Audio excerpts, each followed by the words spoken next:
Περίοδο που η πατρίδα μας και οι Έλληνες πολίτες δοκιμαζόμαστε από την πρωτοφανή παγκόσμια οικονομική κρίση, που τα αίτια της είναι κυρίως ηθικά και πνευματικά, καλούμαστε από την ακριτική μας καστοριά να στείλουμε το μήνυμα της δικής μας δοκιμασίας για την τιμή του πετρελαίου, αλλά και την απόφαση να εξισωθούν οι φόροι του σε πρωτοφανείς και πάλι για τη χώρα μας καιρικές συνθήκες.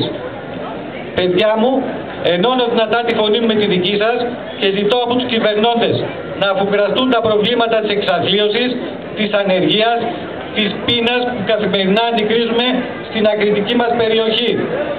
Δεν μπορούν να χρησιμοποιούν τα ίδια μέτρα και τα ίδια σταθμά για τις θερμότερες περιοχές με αυτά της παγωμένης περιοχής της καστοριάς μας. Συμμετέχω μαζί σας σε ψήφισμα διαμαρτυρίας για την εξίσωση του φόρου πετρελαίου θέρμανσης με αυτό της κίνησης, καθώς και για οποιοδήποτε άλλο άδικο σχεδιασμό που εξαθλιώνει ακόμα περισσότερο το λαό των περιοχών μας. Ο Θεός μαζί σας.